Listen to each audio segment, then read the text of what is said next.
Eh, y ahora lo vamos a platicar para que no quede al aire. Y justamente se trataba de otro libro que está en su drive. ¿Verdad? O sea que por material, por información confiable, al hablar de confiable, pues es pues de libros reconocidos, ¿no? Y vamos ahora a hablar de estos temas, ¿no? Vamos a terminar nada más de dibujar cuál es el sistemita que vamos a ver el día de hoy. Y por aquí sale el Q2, Q1, Q2. El libro trae la propuesta de las ecuaciones que representan al sistema y déjenme ver. Pero el origen es este diagrama y a lo mejor por ahí está en el libro, ¿no? Ahí está en el libro. ¿Qué dice este diagrama? Le vamos a poner que aquí está lleno de líquido, un poquito azul. Se trata de un sistema de dos tanques. El tema de hidráulico los vamos a ver en su momento, pero de momento nos vamos a conformar de que aquí hay un flujo de entrada que le van a llamar U. De acuerdo a la ecuación, le van a llamar U. Y aquí está una válvula, o sea, una llave, y por aquí sale un flujo Q1. O sea, al estarse llenando de acuerdo al nivel y de acuerdo a cómo está abierta la válvula, pues va a haber un flujo Q1. Este flujo se va a alimentar al siguiente tanque, tanque 2, y este se va a llenar por abajo, pero se va a llenar. Y también tiene una válvula por donde sale un flujo 2. A esta válvula se le llama R2, a esta R1. Hay una altura aquí 2, en el otro tenemos una altura 1 y tiene una propiedad, ya lo pintamos aquí, A1, que es el área del tanque. Por lo tanto, este también va a tener un área 2, lo vamos a poner por ahí. A veces lo pintan así como lo estamos poniendo, dando a entender que es un área. Es un valor constante de este sistema. O sea, una vez que está construido el tanque, pues ya no podemos variar el, este valor, ¿no? O sea, es un tanque ya construido, pues no le podemos decir ahora eres más ancho. Y luego las fórmulas, de eso es lo que les comento que no nos vamos a preocupar. Entonces dice que U1 menos lo que sale, y así se puede definir dentro de un tanque. El flujo que entra menos el que sale es igual al volumen que tenemos adentro. Y como es dinámico, entonces es la variación del volumen. Y esa variación del volumen, de acuerdo a la geometría, es igual a área por altura. Entonces podemos decir que para el tanque 1 es igual a la derivada de H1 de T con respecto a T. Esta sería la primera ecuación, esta. El flujo que entra menos el que sale es igual a la variación de un volumen. Si decimos que el área es constante, la sacamos de la derivada y entonces es área por la variación de la altura. Entonces es razonable. Ahora, la resistencia 1, que aquí ya viene la analogía con la resistencia hidráulica con la eléctrica, la definen como la diferencia de alturas, porque al final es energía potencial, H1 menos H2 entre voltaje entre resistencia, voltaje entre corriente, o sea, entre Q1, ¿sí? Entre Q1, de acuerdo a lo que tenemos acá en esta, ya lo perdimos otra vez, no. Bueno, es la ley de Ohm, vamos a ponerla como la conocemos, la corriente 1, que se traduce en bueno, si esto es un flujo, no sé si, ahí está. Si esto es un flujo, es como si fuera una corriente, o sea, una corriente eléctrica. Y les digo, aquí aparece también la ley de Ohm hidráulica, pero en su momento vamos a entrar con más detalles. Y recuerden que siempre hay una diferencia de potencial dividida entre una resistencia, que es la resistencia, en este caso 1. Así podemos decir, el flujo 1 es igual a la diferencia de alturas entre la resistencia hidráulica de esta válvula. Lo único que estamos haciendo es proponer las ecuaciones, ¿sí? Y luego, para el segundo tanque, ¿quién entra? Q1, ¿quién sale? Q2, ¿y qué área tiene? El A2, ¿y quién varía? La altura 2 con respecto a T. ¿Y cuánto vale el flujo 2? Es igual a la H2 entre R2. O sea, siempre vamos a tener dos ecuaciones por tanque. Aquí está la del tanque 2, flujo 1 que entra por ahí, menos el flujo 2, va a ser igual a la variación del volumen, A2 por la variación de la altura 2 entre el diferencial de tiempo. Y el flujo de salida, o 2, va a ser igual a la altura del tanque entre la resistencia hidráulica. Ese es el planteamiento de las ecuaciones, así es como viene. Déjenme prender acá mi monitor, ya esperemos no conectarlo en donde nos estábamos metiendo hace rato, que era máquinas eléctricas. Y vamos a unirnos aquí con Google y vamos a quitar el audio. Listo. Ahora sí pasamos al libro. Con ese planteamiento pasamos al libro. Y con esta intención. Con la mala intención, no, con una buena intención. Listo. Vean. Estamos compartiendo. ¿Se ve? Sí, ahí está. Observen esto. Estas son las dos ecuaciones que les decía. O sea, partimos desde aquí. Dice, para el tanque 1 las ecuaciones quedan así. Flujo de entrada menos el flujo de salida es igual a el área por la variación de la altura con respecto a T.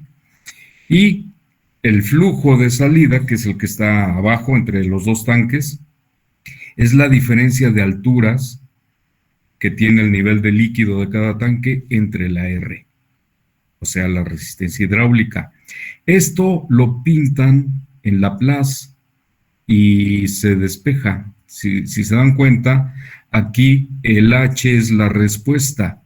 Entonces, ponen entre paréntesis U1 de S menos Q1 y el H pasa dividiendo.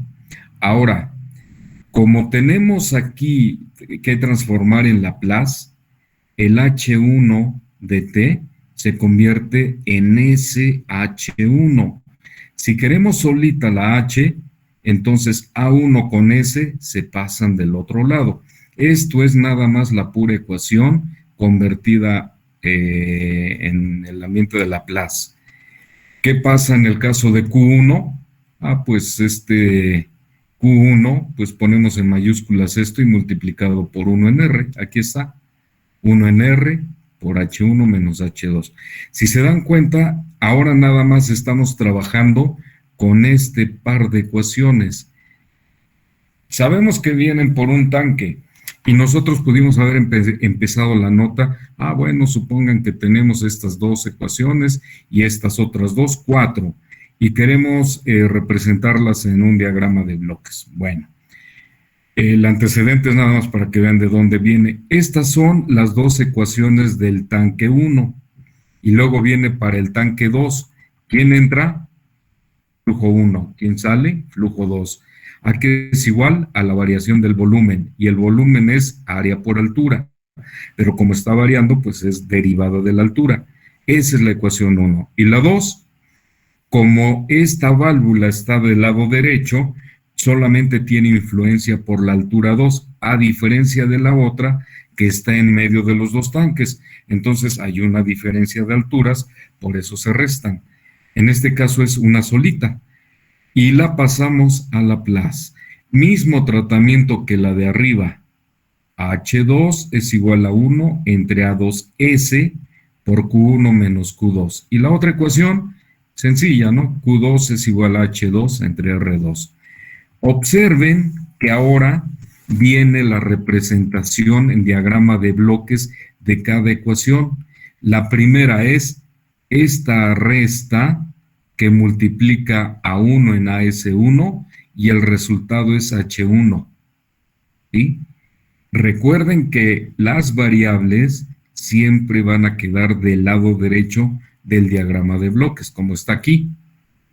¿Y cuál es la otra ecuación? La otra ecuación es la que tenemos en este punto. H1, la ecuación 2 es esta, H1 menos H2 por 1 en R1, el resultado es Q1. Entonces, de esta forma, se están construyendo los diagramas de bloques de cada una de las ecuaciones. De esto no considero que haya mayor problema, porque realmente es nada más despejar nuestra variable. Veamos que la secuencia es la misma cuando hicimos el circuito eléctrico. ¿De quién depende el H? Pues del U1, del Q1, perdón, del U1 como valor conocido, y vamos a obtener una Q1. Y esta Q1 depende de H1 y H2. La siguiente entonces es encontrar H2. Aquí la tenemos y justamente es lo que se grafica aquí en este diagrama de bloques.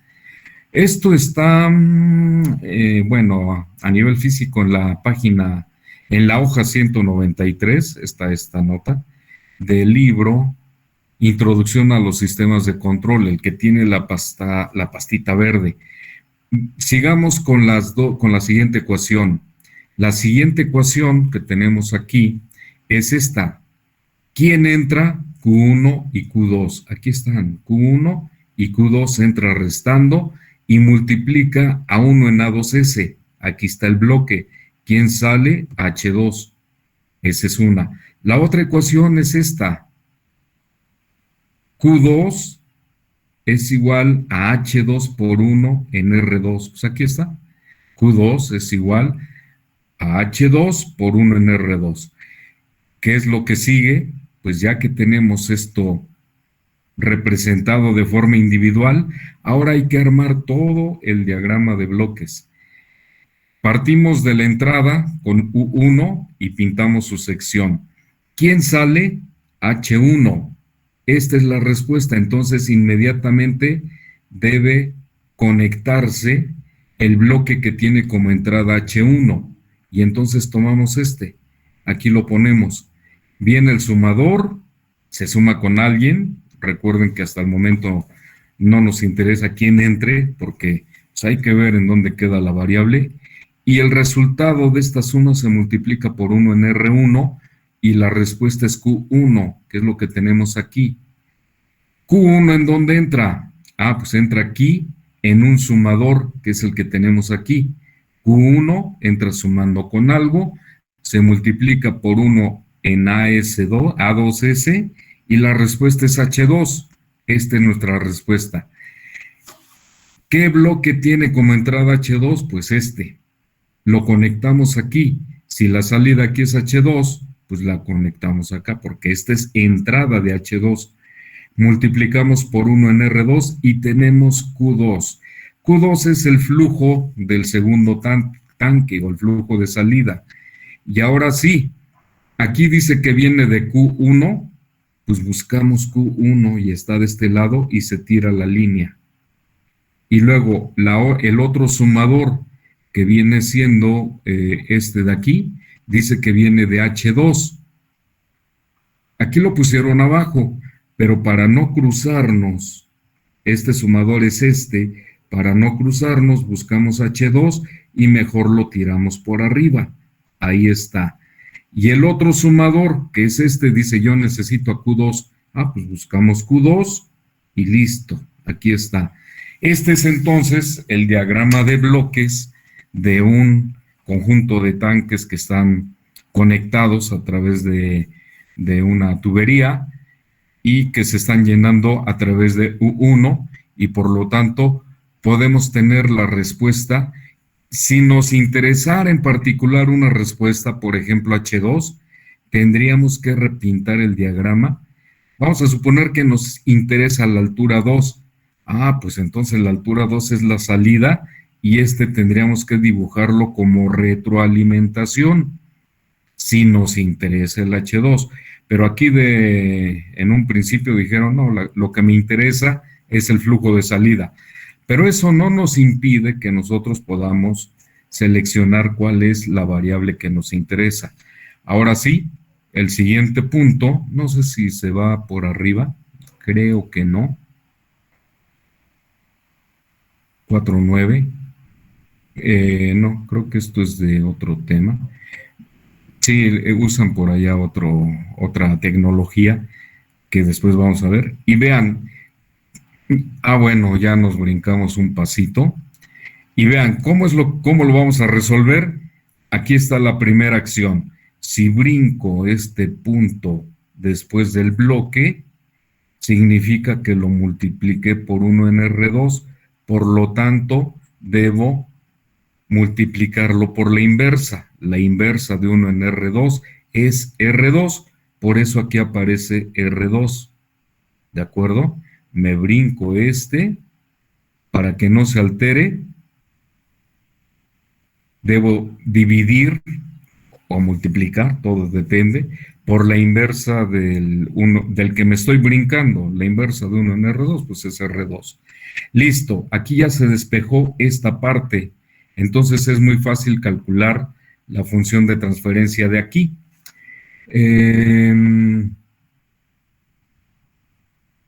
Si nosotros la realizamos, la resolvemos, aquí nos dice que me parece que esta es la respuesta ya final. Tendríamos que resolverla, pero si nosotros queremos resolver aquí, ya sabemos, es directa y una retroalimentación unitaria. ¿Cuánto nos da eso? Para no dejarlo en, en duda. ¿Cuánto nos da esto? Pues lo multiplicamos, ¿no? Arriba nos queda A1, 1 entre, voy a poner S A1, no, A2, R2.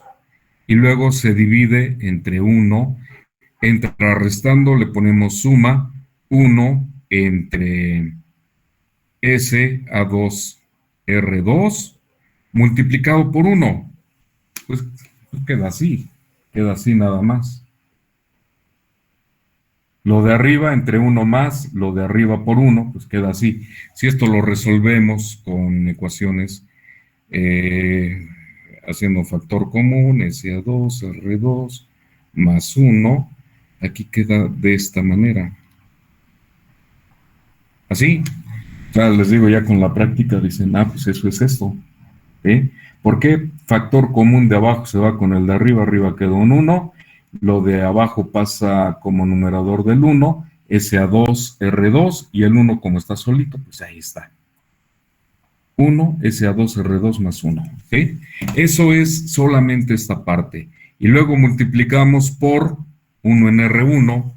Bueno, pues 1 en R1 lo multiplicamos y ya tenemos esa reducción, 1 en R1. Y luego, esto de aquí, vean que no podemos, no, aquí sí nos equivocamos, ¿verdad? Aquí tenemos una retroalimentación, entonces no podemos multiplicar esto por esto de forma directa. Para poder hacerlo, necesitamos brincar para acá, es una forma, y entonces sí podríamos unir lo que aquí nos salió de este lado. Lástima que no tiene todos los pasos, pero a lo que nos referimos es a esto. Y bueno, afortunadamente no es tan complejo. A1 a S, lo pintamos así. Aquí tenemos nuestro sumador. Y luego del otro lado, 1 en R1. Y ¿se acuerdan cuánto salió el bloque que les digo? El que acabamos de calcular, que lo borré.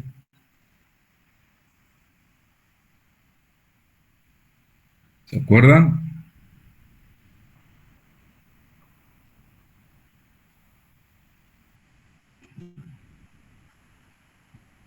No.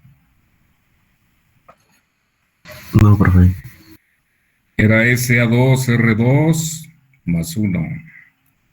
Listo. Y por arriba tenemos R2. O sea, esto queda así. Es importante que sí lo vayan practicando, eh, porque nos va a ser útil esto.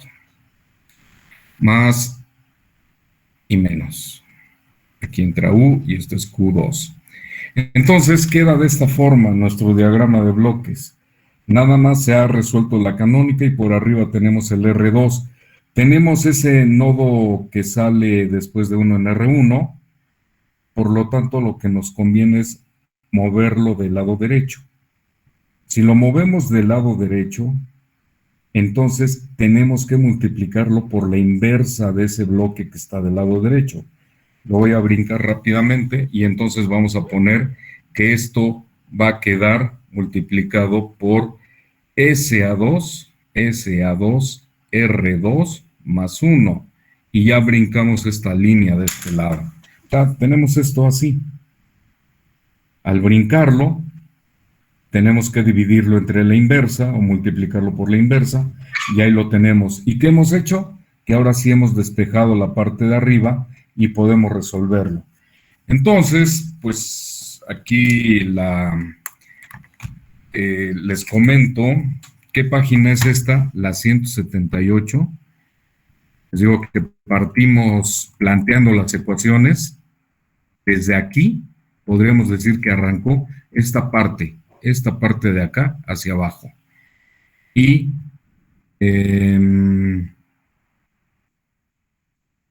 bueno, vean que aquí estaba la Q2. Dice que la representación se encuentra en el diagrama de abajo, diagrama de bloques, y luego se van por Mason, el otro método que ahora vamos a empezar. Entonces, si ustedes van a la sección 4.8, página, ¿qué página es esta? 177. Aquí van a llegar a este planteamiento, y luego medio empieza a resolverlo, pero no llega a terminarlo. ¿Sí? Entonces, me parece, aquí arriba, vean, aquí está la respuesta, Q2 entre U1, que lo resuelve por otro método, y esta es la solución. Entonces, ahora sí, vamos a dejar la primera actividad. Aquí ya lo tienen fácil porque ya tienen armado todo el diagrama. Van a aplicar las reglas del álgebra de bloques para llegar a obtener esto, Q2 entre U1. Ya lo tienen aquí. Aquí está Q2 y aquí es U1. Y el resultado les debe dar esto, por medio del álgebra de bloques. ¿Sí? Eso ya para que se empiecen a agarrar un poquito de condición. Esta es otra ecuación, creo que no es la misma. No es la misma porque aquí hay un 1 y aquí aparece un R2. Un R2, no es la misma. Pueden ver de qué se trata, ¿no? Pero sí tenemos la solución y deben llegar a esto. Entonces, la resuelven ahí el sabadito, el domingo en la mañana, y me lo mandan por correo, ¿no? Acuérdense, vamos a considerar sus participaciones, estos ejercicios, el examen casero. ¿Sí? ¿Les parece bien? Sí, profe. Sí, profe. Muy bien. Entonces, ¿qué libro es el que, acuérdense, página 177? Aquí está. ¿Y cuál es el libro? ¿Cómo lo van a ubicar? Vamos a ver en dónde estamos. Aquí. Y es el que tiene cara verde. Introducción a los sistemas de control. Este también está muy interesante. Si le dan una ojeada, se van a dar cuenta de que trae muchas aplicaciones prácticas. La mayor parte de las veces, o de mis compañeros luego se quedan en la parte teórica, ¿no? Ahí están las ecuaciones y nos resolvemos, pero ¿qué representan, no? ¿De dónde viene? Y por aquí empieza a hablar de válvulas, de circuitos electrónicos, en fin. Me gusta por eso, igual que el NICE, ¿sí? Selenoides, motores, vean aquí, hay una carga de un motor con fricción, amplificadores, y nos dice de qué es. Vean, aquí tenemos un sistema con una cremallera, sí, son una cremallera y un engrane cilíndrico. Aquí es para el control de la posición pues de este componente, ¿no? Imagínense en dónde puede ser utilizado. En algunas veces dicen dónde. Motor de CD, en fin, con poleas. Son los sencillitos. Y vean lo que les decía la vez anterior. Para hacer toda la electrónica analógica, se utilizan los operacionales. Para las funciones sí, las operaciones matemáticas, pero a nivel físico, o sea, sumar voltajes, restar, multiplicarlos o integrarlos o derivarlos. Y otra vez, vean que sí empieza hablando del 741 y cómo se conecta dependiendo de la operación que vayan a querer hacer. Este es un comparador. Vean que tiene la fuente que ya habíamos dicho, simétrica. Hay otros modelos que no es necesario que tengan. Y pues sí, es el abuelo de todo esto y se sigue fabricando hasta la fecha. Los comparadores, ¿en dónde los usan? ¿Qué es esto? Vean, control proporcional de ganancia ajustable, donde la salida va a ser, este es el factor de ganancia, R3 en R2, R3 en R2, está por aquí, ¿sí? Este es un amplificador de ganancia acá. Vean que aparece la P, el concepto proporcional. Por el momento nada más curiosidad, pero cuando lleguemos ya al último de los temas, vamos a ver que hay un control PID, proporcional, derivativo integral. Entonces, de aquí empiezan a aparecer estos nombres que son interesantes y muy útiles en los sistemas de control. ¿Sí? Entonces, vean con este circuito, y aquí tienen sus transistores de potencia, los TIP, son un NPN y un PNP, son transistores de potencia y ya se utilizan para alimentar el motor. Entonces, vean que está con aplicaciones sencillas y aquí lo integran todo. Con puro operacional, los de potencia, el motor, y aquí toman la retroalimentación para la comparación. Vean que la comparación la hacen con operacional en su configuración de sumador. ¿Eh? Aquí sale la señal de error, se multiplica. Aquí no hay capacitores, entonces parece que no hay derivadores. Entonces solamente es un control proporcional. Pero bueno, en su momento vamos a ver si llegamos a construir algo electrónico. Aquí pregunté si habíamos visto lo del LabVIEW, ¿verdad? Sí, profe. Sí, profe. Creo que muchos no habían tenido contacto con esa aplicación. ¿Sí fue aquí? Sí. Sí. Bien. Sí, profe. Entonces, Sí, profe. hoy en día muchas de estas funciones, que vean, pues aquí es cuestión de ir al centro y comprar los componentes. Hoy en día está mucho de moda la instrumentación virtual. Y varias de estas funciones ya no se hacen físicamente, sino a través de software, a través de un programa. Y si esto se puede hacer a través de un programa, podemos simular sistemas de control y analizar respuestas y modificar condiciones, y se vuelve un poco más interesante. Bueno, vamos a hacer una serie de sesiones exclusivas para ver el LabVIEW. Pero mientras, ahora nos vamos a ir a otra, ¿dónde está? A otra técnica que se llama diagrama de flujo de señales. Todo lo que acabamos de ver y todos estos diagramas de bloques y el pintarlos a partir de las ecuaciones aplica exactamente con el diagrama de señales. Nada más que aquí entró uno de los digamos, científicos de la época, Mason, y definió una formulita para poder resolver un sistema de control o reducirlo sin que hagamos tantos pasos de diagramas de bloques, ¿no? Mover para allá y que el nodo de toma. No, consiste en pintar el diagrama de señales y aplicarle una fórmula.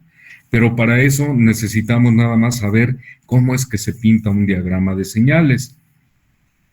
El diagrama, aquí le llaman diagrama un gráfico de flujo de señales, es la representación gráfica de las ecuaciones que describen un sistema. Hace rato les decía, es suficiente con llegar a las ecuaciones. Después las graficamos. Si se dieron cuenta, no nos hemos metido con álgebras para poder resolver el problema. En este caso decíamos que era la 1.177. Si nosotros hubiéramos querido resolverlo, pues habría que haber hecho mucha álgebra. Partimos de esas 4 ecuaciones que nos plantearon, la 177, ya me lo llego, estas 4 ecuaciones. ¿Y cómo le haríamos si nos piden QE entre Q2, perdón, aquí están nuestras 4 ecuaciones, está esta, y luego esta de aquí la pusieron aquí abajo, y la de salida acá. Si nosotros queremos Q2 entre U1, que se las hubieran planteado así, pues habría que empezar lo más fácil sería despeje y sustitución, ¿sí? No quiero perder Q2, pero hay que eliminar H2, entonces hay que ver dónde está H2 y ahí la reemplazo. Luego veo cómo queda la ecuación y veo a quién me conviene eliminar hasta llegar aquí a la U1. Al final, acuérdense, aquí está nuestra función de transferencia. ¿De quién depende? Solamente de las A's, que vienen siendo las áreas del tanque, y de las resistencias y las válvulas, pero en ningún punto aparece que la altura 2, que el flujo 1, que la altura 1, ¿sí? Esas desaparecieron, ¿sí? Ese es un detalle a considerar a la hora que estemos haciendo nuestros ejercicios, porque si por aquí aparece R2 por Q1 o por H1, ya estuvo mal hecha, ¿sí? El diagrama de bloques nos garantiza que esas variables no las vamos a llevar al final.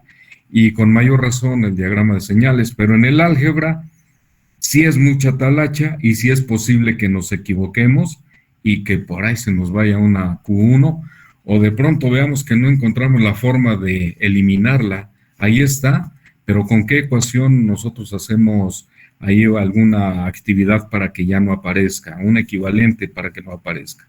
Entonces, eso nos lo resuelve el diagrama de bloques y nos quita también mucha álgebra. Y este de aquí nos quita mucho más. Bien, entonces un diagrama de señales es la representación gráfica de las ecuaciones.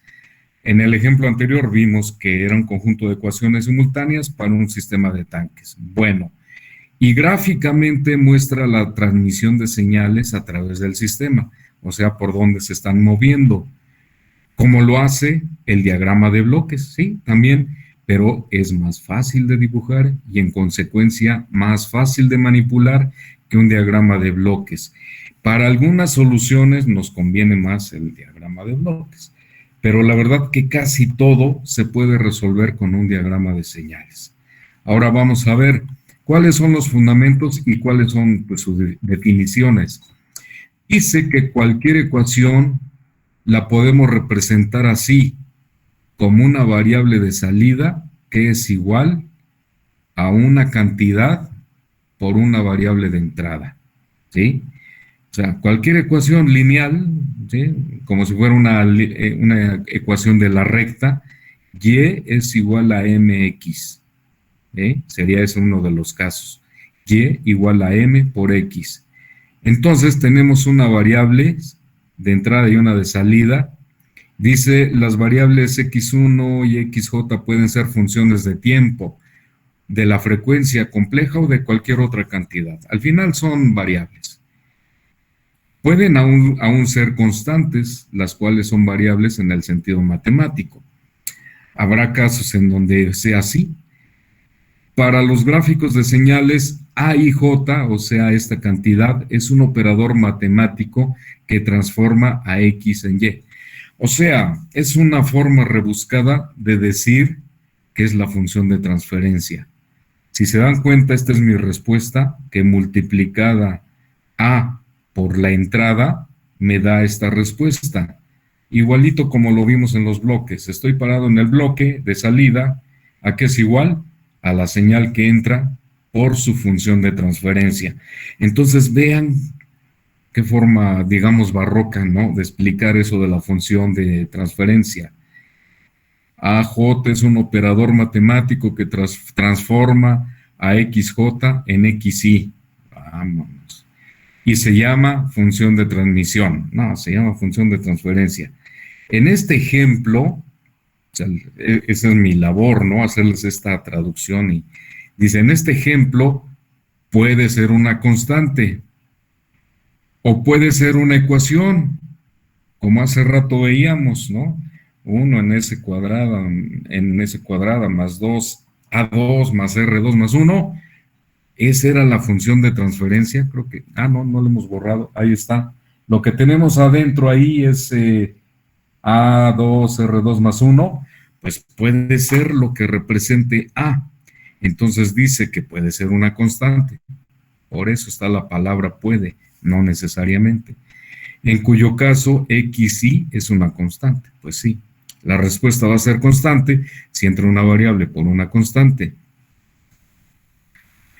Las X y las J pueden ser funciones de S o de Z. Cuando nosotros hablamos del ambiente de S, acuérdense que es en el tiempo y estamos en el ámbito de Laplace cuando hemos convertido una señal integral diferencial. Pero en el caso de S, estamos hablando del control digital. La única diferencia es que allá usan S y acá usamos, Z y acá S. ¿Okay? Y A puede ser una función de transferencia. Lo es, no puede, lo es. Esta figura, esta de aquí, representa cómo podemos nosotros pintar una ecuación. Ahí este libro le gusta mucho usar estas notaciones. Déjenme borrar el pizarrón. Y me parece que adelante tiene el ejemplo. El ejemplo. Si esta fuera la ecuación de una recta, mi respuesta es Y. ¿Y a qué es igual a Y? A M por X. Es una forma en que yo podría representar una ecuación de la recta. Y es igual a M por X. ¿Sí? Entonces, ponemos nuestro nodo. Es importante pintar el nodo. Y entonces, ¿quién es quién, no? Y. Mi ecuación Y es igual a MX.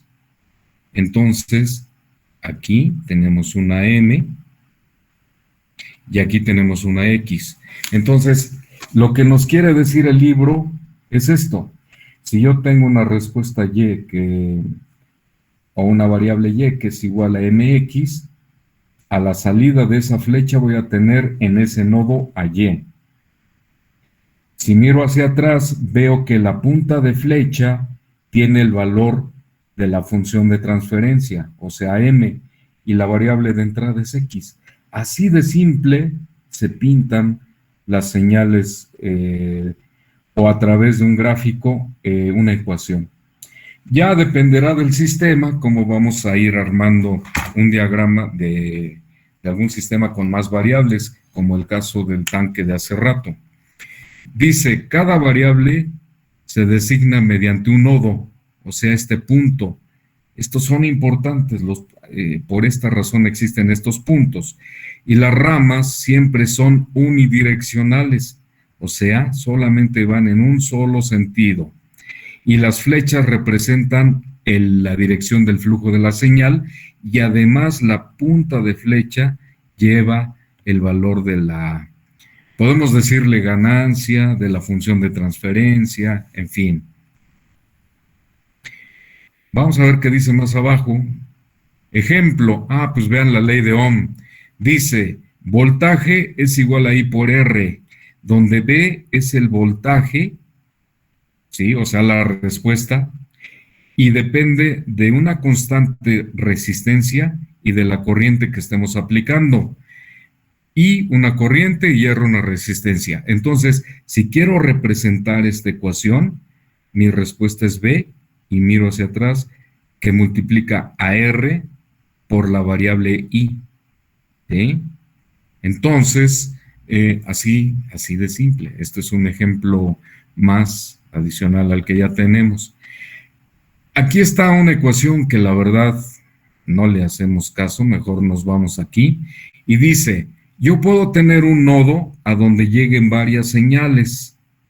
Si estas señales llegan a un punto en común, el equivalente es a una suma de cada una de estas señales. O sea, se están sumando, en este caso es X1 por AI1, por AI2, por AIK, por AIN, ¿no? Según la señal.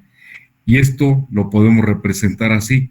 X1 es la sumatoria, XY, perdón, es la sumatoria desde J igual a 1 hasta N de A y J, porque sí, o sea, J es la que está variando, por XJ, o sea, de 1 hasta N.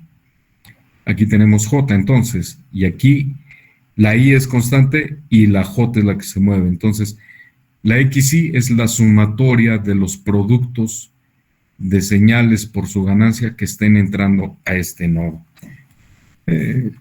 Eso lo podemos ver y creo que está aquí. Vean esto. En este caso, esta ecuación es conocida por todos. Esta es la ecuación de la recta. Y es igual a mx más b, o sea, una recta desplazada del origen, una cantidad b. ¿Sí? B es una constante, dice aquí, y esta se puede representar en un nodo variable o una función de transmisión. O sea, hay dos formas de verla. Tengo y igual a mx más b. Entonces, aquí aparece esta suma. Para representar la suma, tengo que hacer que los dos elementos lleguen a este punto en común. Y es igual a xm o mx más b. Y aquí tengo b por 1 es b. Entonces, esta es la forma de representar esta ecuación. O también 1 por b y me da b. Lo que sí no puedo cambiar es la m porque esta es constante. Aquí asumen que pudiera ser b variable o b constante. Si es constante, la ponemos en la punta de flecha. Si es variable, como entrada. Todo depende de la naturaleza de las variables. Entonces ya vimos cómo se representan una ecuación que tiene dos o más elementos. O sea, aquí nada más fueron dos. Y son ecuaciones que nosotros conocemos.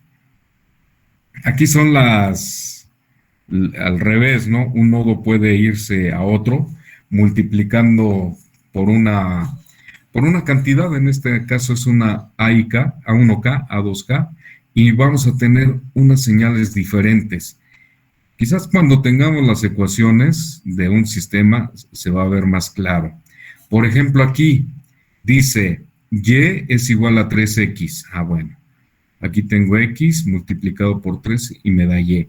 Pero, y vean que son independientes, y z también vale menos 4x. Como ya tengo x, pues la multiplico por menos 4 y me da z. O sea, z es menos 4x. Veo hacia atrás, menos 4 por x. Eso es lo que trata de representar esta distribución de un nodo hacia varios, ¿no? ¿Qué pasa con el caso de la regla de la multiplicación?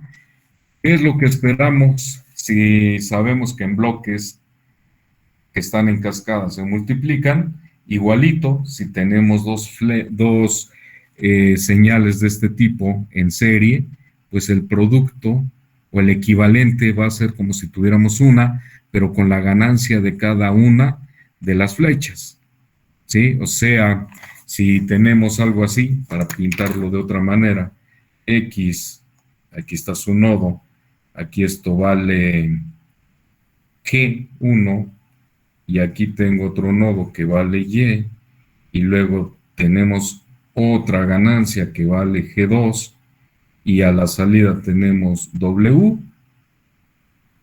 Entonces, si nosotros tenemos este diagrama, se ve feo esto aquí.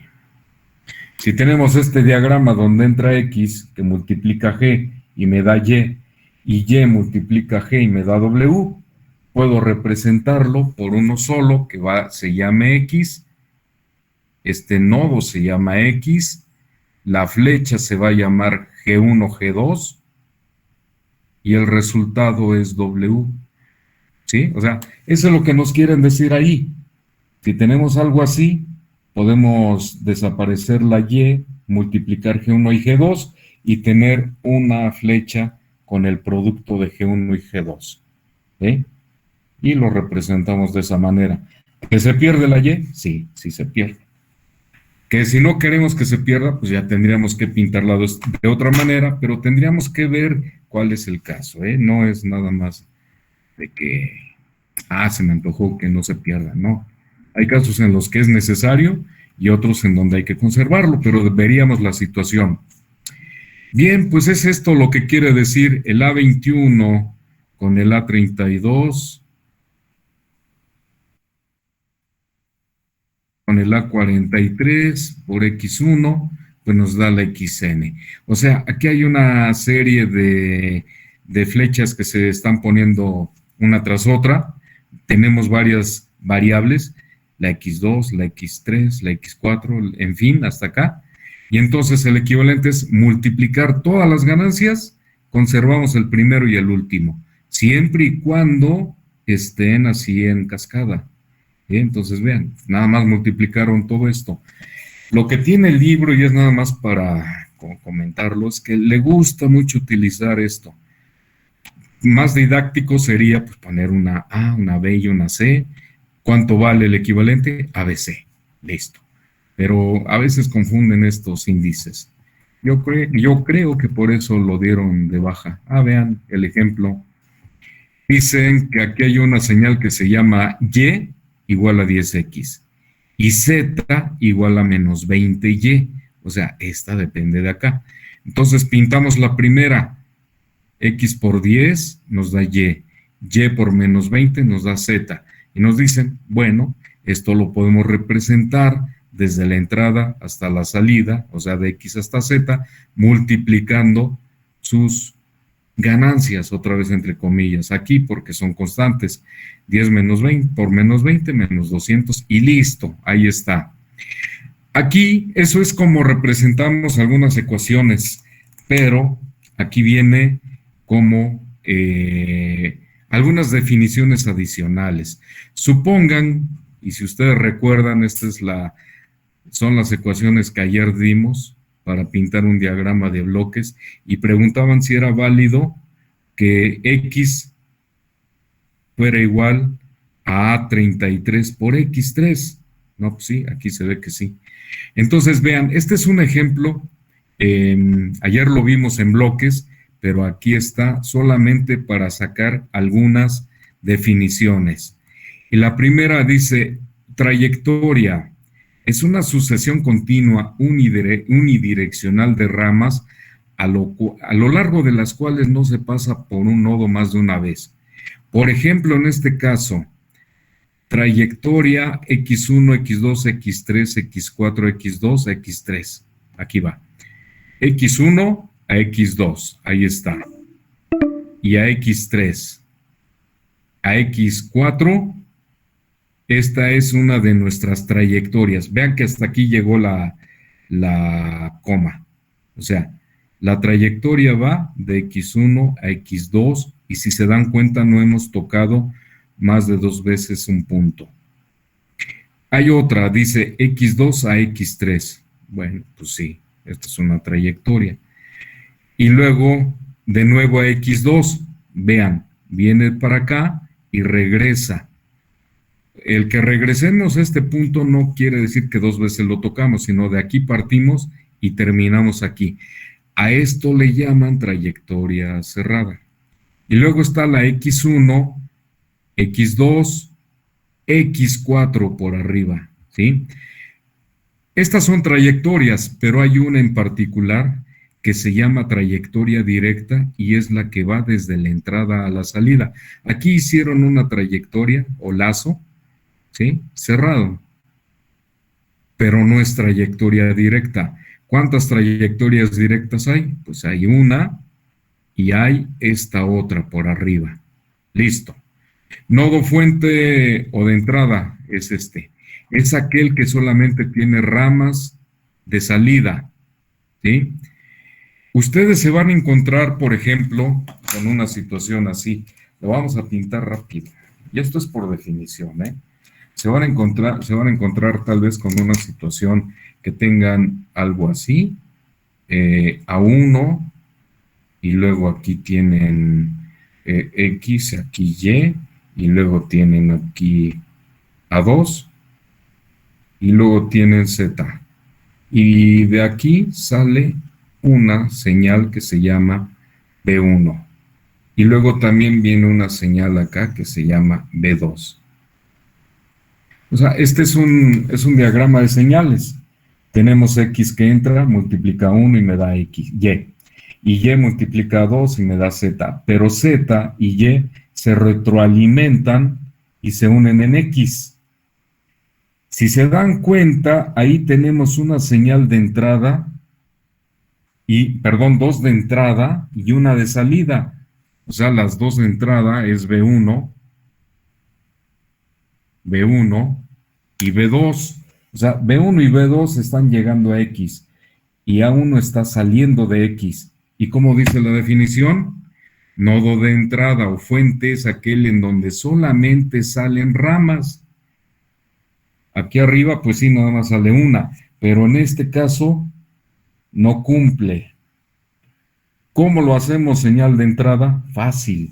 Le ponemos una X aquí atrás, la multiplicamos por 1 y sigue siendo X. Entonces, ese es un requisito. Si tenemos un nodo de entrada, pero no cumple con la definición de que solamente tenga ramas de salida, hay que convertirla. Y vean, simplemente la multiplico por 1 y ahora sí nada más tiene una sola rama. Esto porque nos facilita la solución. Y lo mismo en la definición de salida. El nodo Z es aquel en donde nada más tenemos nodos de llegada o ramas de llegada. Y vean que tiene 1 y 2 de salida. Entonces ya no cumple. ¿Cómo le haríamos? Pues la Z la multiplicamos por 1 y tenemos Z. ¿Sí? O sea, tendríamos que hacer esto así.